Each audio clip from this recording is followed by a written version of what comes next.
Hi there everybody, Ollie here, aka Secret Numbers here, another episode of Magic Duels. So for today's episode we're back with the Jund ramp deck. I'm going to keep this hand, mostly because we've got the Acid Moss, we've got Exquisite Firecraft and a Languish to start off with, and a Gate Creeper Vine, my bad.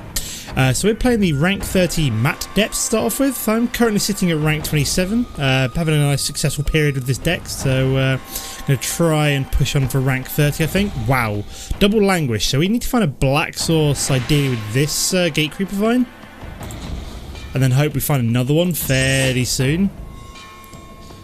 I mean, we're sitting on double Languish, but we have no way of using it right now, so this could be interesting. Okay, so we've got a Carrier Thrall, not really the end of the world right now. Nothing that we need to kind of panic about. Okay, we found Ulamog, so that could be interesting in, you know, a few turns' time if we manage to find enough mana to play it. But at the moment we're just kind of ramping up at the moment, so probably let the Carrier Thrall swing at our face. If he's only at 2 mana, I really don't care about Carrier Thrall. We're going to be up to more mana than we need in a few turns' time, probably. I mean, we've got plenty of mana in this deck. Got plenty of way of fetching mana. No, he has a... Okay, he's got Blister Pod, but no other mana. It's interesting. So if we, for example, were to Languish him, we'd actually give him 2 extra mana, which, well, temporary. It would be a bonus for him, potentially. So I don't know what kind of deck he's running. Nope, he's mana screwed, so it's potentially fairly good for us, so we can actually Acid Moss him here. And we found a Radiant Flames, which is pretty sweet, because it means we've now got a sweeper that we can play, so we're going to destroy his green-blue source. And we need to grab the Cinderglade here. So yeah, we're up to 5 mana so far. Plus we've got the sweeper, well 3 sweepers once we found that second black source. So we're pretty much all set to kind of just keep ramping up slowly, finding Ulamog. So all we really want now is mana. So he's going to swing with these 2, which doesn't really bother us too much. We're going to take 2 damage this turn. Is going to block the 1/1 Blister Pod. So we'll go down to 16 for the time being. I mean, for Radiant Flames, he's going to Bone Splinters me. Okay, that's fine by me, because what that does mean is that Radiant Flames, I can just cast it for whatever I want now. And I don't have to worry about my my own creature dying, so that's pretty cool. Okay, we found a Smouldering Marsh, which now means that we have Languish instead. Do I want to go for the Languish now, or the Radiant Flames now? It doesn't really matter. We've got double Languish, so I may as well play you now. Just sweep away 2 of his creatures. Gets a 1/1 back, but we've got ways of dealing with 1/1s. Mostly just, you know, finding any of our creatures which we can play right now. So we've got 1, 2, 3, 4, 5, 6 mana so far. Okay, he's found himself a second mana. That's nice for him. And he's got an Altar's Reap, so he's going to sacrifice a creature and draw 2 cards. So he could potentially, you know, finally find some more mana here for himself. Did have to sacrifice his 1 creature though. Okay, we found Omnath, so basically what we need is 1, 2, 3, 4, 5, 6. Yeah, we just need 1 more mana and then we can play Omnath, so we're basically just going to sit on that and maybe hopefully play out next turn. Would be quite nice if we can play out Omnath. That basically just means like GG, game over for our opponent. He's a big creature. We've got sweepers to go along with it, so he's played out an Eldrazi Skyspawn. That's not something we have to be too bothered about. Like I said, we can always sweep it away. We've got Radiant Flames and Languish to deal with that mana. Nope, we've got Chandler's Ignition, so I'm thinking maybe just Radiant Flames here. So he's still only got, he's got 3 mana now, so yeah, I think we're just going to Radiant Flames for 3. So sweep him again. So at the moment, all we're really waiting for is that 7th mana to get Omnath down. We've then got 2 more sources of mass removal once we can get Omnath down as well. So yeah, that 7 mana is pretty crucial right now. Once we finally find it, we've just become mana screwed ourselves, you know, not found anything else useful. Okay, he's found a From Beyond, so it essentially allows him to ramp up every turn in a pseudo way. It'd be nice to get our own From Beyond. Okay, we've got to read the bones, so yeah, we're going to be reading the bones this turn. We're going to be hopefully digging up that mana, so yeah, we're going to grab the Woodland Cemetery, and then I don't think I really want Exquisite Firecraft. That is pretty much perfect, it gets us 2 mana. So yeah, we'll start with the Woodland Cemetery this turn, and then that'll be us. So we can play our Omnath next turn with a Forest, which is awesome, as that allows us to essentially generate a 5/5 creature token while we're at it. So So we've still got 2 sweepers, which is sweet. Especially the Chandra's Ignition. Okay, so he's got himself a second from beyond, so getting interesting here. And we're only like 2 mana away from being able to play out Ulamog as well, so we are going to play out Omnath here. He's got no way of countering it, which we don't have to worry about, and then we're just going to play out that forest. Grab ourselves the 5/5 token. Yeah, we got plenty here. I mean, for example, we can even Chandra's Ignition Omnath, which, you know, sweeps the board and then actually allows us to dish out an additional 3 damage with our elemental as well, which is kind of cool. So we could swing for 10 next turn. Okay, so he's got his Blister Pod. And he's got a Liliana, so yeah, we're definitely Chandra's Ignitioning this turn. We're going to basically sweep away Omnath. Saying that, do I play out a forest first and then get a double sweep? That could work pretty well. So, ooh, we might find ourselves a natural connection. So, we're going to forest, which will trigger that, get ourselves a second elemental. We're going to go for the natural connection, get ourselves another forest. What do we get? What do we want? I don't know, maybe just a red source? Yeah, that'd be fine. How much stand does that give? That gives us 1, 2, 3, 4, 5, 6, 7, 8, 9. Yeah, we got Ulamog next turn as well. And then we're just going to Chandra's Ignition Omnath. Wipes away the board, so we do 1, 2, and 3 to his face, which pushes through 9 damage. So he does get 1. What's what I'm looking for? He does get 1 Eldrazi Scion back. So we're taking down to 6 even, sorry. So we're just going to attack with Omnath here. Because, you know, why not? Force him to block with the Eldrazi Scion. So yeah, he's basically dead at this point. We've got Ulamog to come down next turn. We've got Languish, we've got Exquisite Firecraft. You know, this is like game over, basically. That Chandra's Ignition's pretty clutch. I mean, Languish would have done a similar job, it just wouldn't have pushed through, or it would have left us with the tokens, I suppose, which could have been better. Okay, we've got Smothering Abomination, so yeah, we're just going to Languish his turn, swing for his face, and then maybe Exquisite Firecraft, or do I Ulamog? Oh, fantastic. Second Chandra's Ignition. What are you going to do? Apart from, like, quit, maybe. So he's just going to basically... Oh, he's sacrificing with Smothering Abomination for the mana, apparently.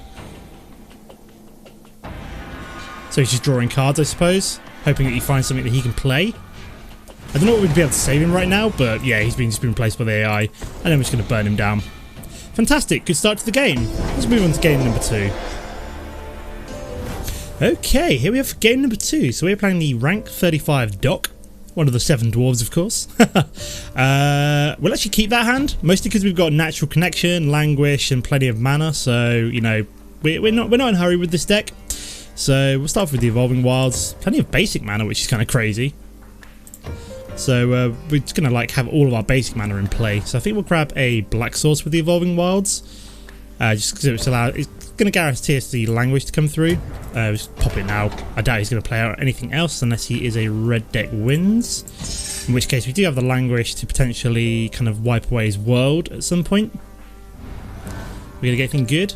Ooh, Akoum Hellkite is nice to see later on. So yeah, we will definitely want to get the second red source with the Natural Connection. So, you know, plenty of mana fixing early on. So yeah, you'll be coming down. So yeah, we've actually got enough mana to get Akoum Hellkite down in a few turns' time.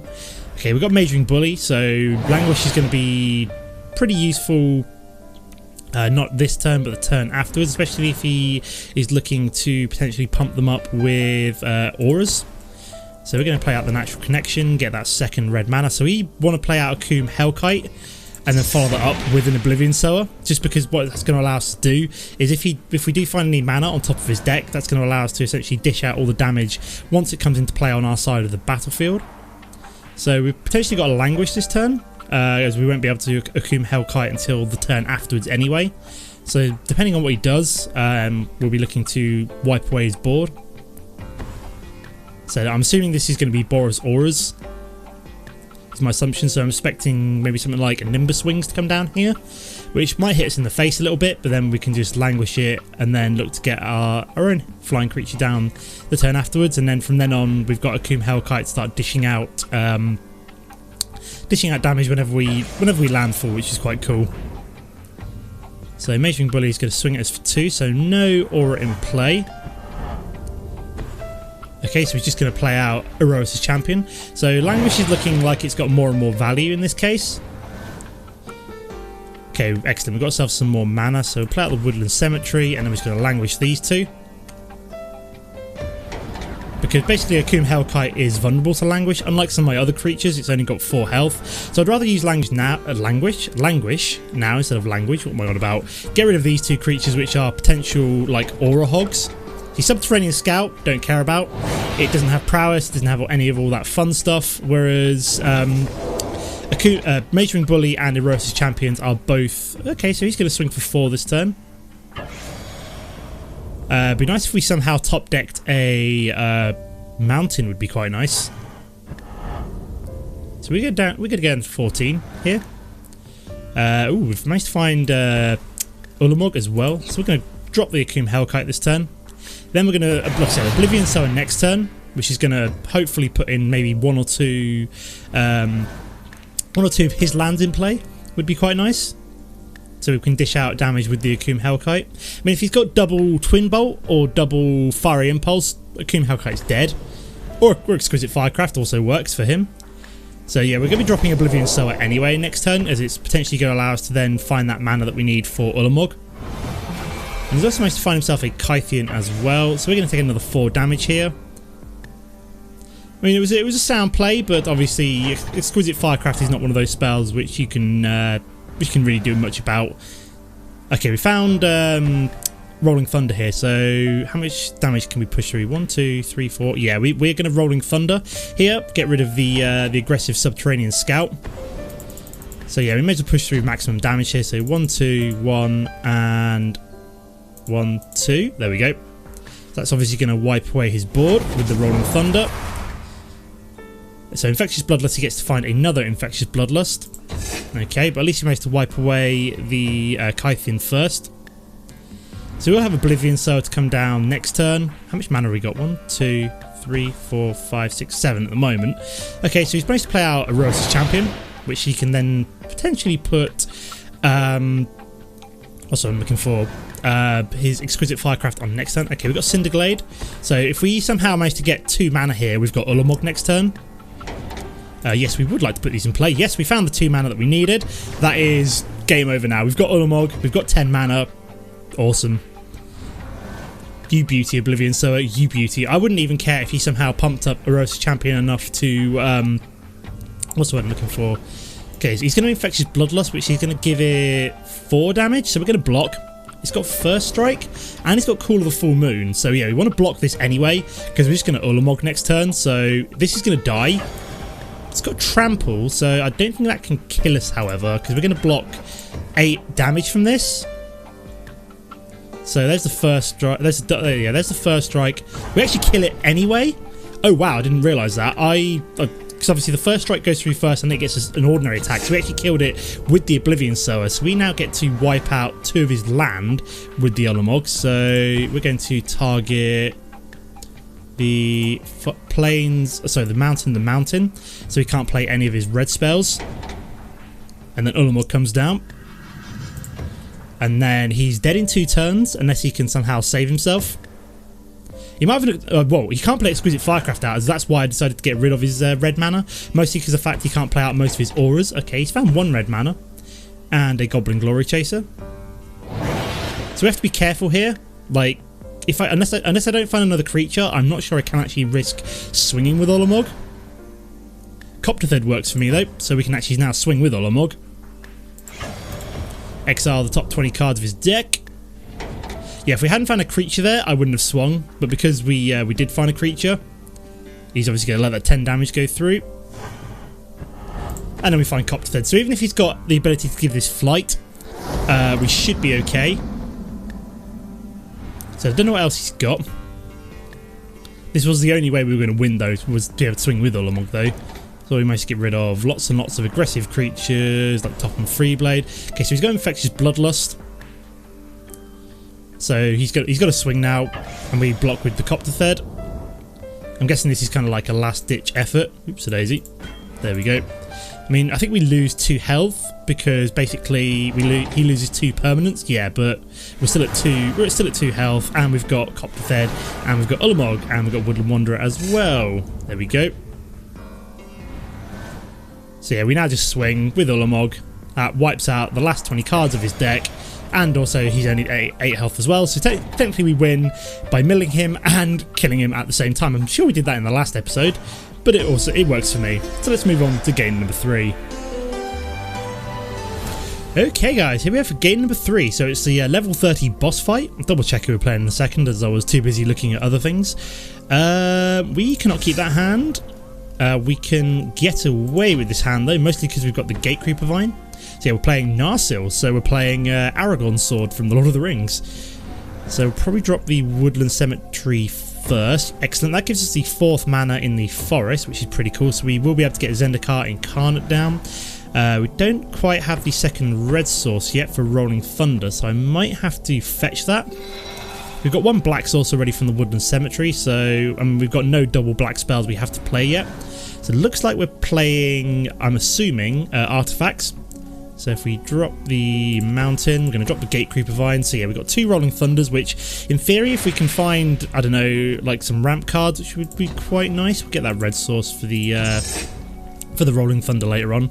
Could be useful just dishing out damage using it. We've got Omnath as well, which is pretty cool. So yeah, we just need some, maybe like a Monvuli Acid Moss would be quite nice. Yeah, we've got Thopters. So I could really do with a Languish or a Radiant Flames. Like Rolling Thunder's okay, but Radiant Flames would be better in this situation. So yeah, we're just going to take 1 damage from the Thopter in the air.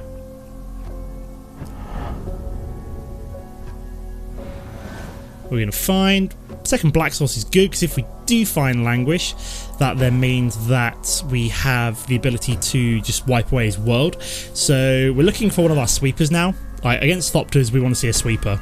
Like any sweeper will do. Rolling Thunder's not good enough, as it's better when when deeper into the game. We might have to use this one if necessary. So say for example we could burn down like a Pilgrim's Eye and a Thopter and a Perilous Mere in like an upcoming turn. So he's swinging with everything here. So he's going to block. Doesn't really matter what we block here. Just one of these 2, just preventing 1 point of damage going through. So I might have to use a Rolling Thunder here just to take out his flyers potentially, just as a stalling tactic. We've got Copterfed, so or do I play a Zendikar Incarnate this turn? Yeah, I think we do that. It gives us a threat on the board. And we're Rolling Thunder next turn when we can wipe away like 1, 2, and 3. Maybe even potentially even more flyers, so we'll have 3 damage to dish out with the extra mountain. Yeah, he's played another Thopter Engineer, so it was probably a good idea to save that Rolling Thunder. So at least we can kill a Thopter Engineer with a big swing now. So he's just going to swing with his 3 flyers. Okay, that's fine. We can take the 3 damage, I think. So if we find a sweeper like Radiant Flames, if we top decked Radiant Flames, I would literally just like cry my little heart out, because that would be awesome. It would wipe away his world and leave us in a very good position. No, we find a Nissa. She's okay. We'll probably want to play her out next turn. So we're just going to go 1, 2, 3 with the Rolling Thunder. Go 1, 2, and 3. Take out the, like I said, take out the 3 flyers, just so it then means that he's got less of a threat on the ground. I'm going to swing with the Zendikar Incarnate, just because if he blocks, I kill one of his creatures. Like he might decide to block with the Perilous Mere, which will basically mean that my Gate Creeper Vine will die. My Zendikar Incarnate won't die, but my Perilous Mere will. Sorry, my Gate Creeper Vine will. Which is okay. So basically what we're trying to do here is just stall out until we can find one of our sweepers, hopefully. We've got the Rolling Thunder to kind of deal with any more Thopters next turn. And we've also got Nissa. How much mana we got? 1, 2, 3, 4, 5, 6. So we're getting pretty close to actually getting something useful down here. We're getting close here, put it this way, to actually like kind of stabilising. Don't know what else he's got. He's obviously got a dilemma. Like I said, if we top the sweeper here, I would feel much more comfortable. So he's played a Lion Hedron Network, so my Zendikar Incarnate is exiled, which is interesting. Do not expect to see a Lion Hedron Network in the Thopter deck. That's kind of crazy. It is an artifact though, so it kind of works. So we take 2 damage. Can't really play Rolling Thunder to take these two out. Okay, we found Natural Connection, which is excellent. I think I play out Nissa first, just so we can get the because basically what that does, it allows us to draw the mana, extra mana. Yep, gets us the forest. Watch this. So then we play the forest because it comes in untapped with a Natural Connection, which grants us we'll get a swamp to be on the safe side. Nissa flips. We can then +1 up. Survives next turn at the moment because they can only do 2 damage. We get an Exquisite Firecraft, which is quite nice. And we're suddenly looking in a very, very good position. We've got 7 mana down. We've got Zendikar Incarnate. We've got Omnath. So if we find another forest, for example, we're going to be looking very, very good. So this thing gets haste. So you can swing for 3 at Nissa. So a sweeper would be awesome here. So he's going to swing with these 3, sorry, at Nissa. Luckily, she doesn't die this turn. So, I mean, Bottle Gnomes is like the weirdest inclusion in a Thopter deck I've seen in a long while. Okay. Oh, we found Monvuli Acid Moss, so we kind of want to play out Omnath this turn. We're then going to +1 Nissa just in case we find that mana, which allows us to get the token on top. Find Radiant Flames. Oh, fantastic. That is what I like to see. So Nissa might die this turn, which she's almost certainly going to die, but at least we managed to get the Radiant Flames out of it. So we've got our sweeper, we've got our Monvuli Acid Moss. Yeah, we're suddenly looking in a much better position than we were 30 seconds ago. So he's found Guardian of Meletis. Don't know why that decided to kind of show something underneath it there. So this thing won't die to our Radiant Flames, but that, that's perfectly fine by me. Okay, so he's now didn't even swing, which is interesting. So may as well +1 Nissa. I would have swung if I were him, but I suppose that does leave him like exposed. So we're going to Monvuli Acid Moss that one. Gets us a token in play. No, we won't get Cinderglade. Yeah, we will get Cinderglade. Can we Radiant Flames this turn? No, there's no point Radiant Flamesing this turn. Reason being is that basically I can only cast 3 mana to spend it because of the way I did the Monvuli Acid Moss there, which is kind of weird. So I can either burn down one of his Thopter Engineers or just kind of leave it for now. And the answer here, I think, is just leave it for now. We're going to skip attack. Save these as blockers to help keep Nissa alive. So yeah, like 2 minutes ago we were looking in a very, very kind of precarious position with lots of Thopters on the board, but Rolling Thunder. Okay, so he's found Flame Shadow Conjuring, which is again weird. This is a rank 35 deck. This is odd. It's not the most optimal. Like, I know I'm not the best player, but even I know this is not the most optimal deck. Okay, so I'm now thinking, oh, Chandra's Ignition. That is a must, I think. So let's just +1. Okay, we've got a Frombion. Now, does Chandra's Ignition kill my Nissa? That is the question. If it does, I don't want to play it. So I might save that as a final thing. So we're probably just going to Radiant Flames here. Make sure we've got all 3 mana to cast this, which basically wipes away his kind of 3 ones that we don't like. We've got another board wipe in case we need it. I think we're then going to Monvuli Acid Moss like that, which will get us an additional Omnath token. Yeah, we'll get another Cinderglade. Okay, so we're looking in a pretty good position here, and he's been replaced by AI because he now knows that he's completely screwed. So he's going to swing with the 2 5/2s, which would kill Guardian of Meletis if he blocks, which he does not. Okay, so this is probably game over at this point, as we can Chandra's Ignition next turn, and then potentially swing at his face. Yeah, that's game over. Okay, so he's played Reclusive Artificer, which does nothing. I mean, it does 2 damage to Omnath, which is about it. So this would be good. This would be a good time to actually test to see whether Chandra's Ignition actually damages my Planeswalker. I'm gonna play Rootbound Crag. Reason being, it gets us an additional Omnath token. We then Chandra's Ignition. We then deal 3 damage to you, and then more damage there. So that's GG. Look at that, beautiful. And it doesn't actually do damage to Nissa, which I wanted to check that. So apparently Chan's Ignition doesn't deal damage to Planeswalkers. Just something I wanted to test. Like, I could have done it last turn, but I thought I'd wait till this turn, which was good. And we're up to rank 30, so we're now got a new portrait. Finally. Whew. This is my first time up to rank 30, which I'm quite happy about. This deck is... I love this deck. This deck is going really well. Yeah, we're up to rank 30, which is pretty cool. Got no... we've got one quest to go, which is Grave Pact, so he's got to sacrifice 13 more permanents along the way somewhere. But yeah, I rather enjoyed this episode. We got to rank 30, which is awesome. This deck is going really well, and I'm going to leave it here for now. As always, guys, don't forget to comment and like if you enjoyed the episode, and I'll see you next time. Goodbye.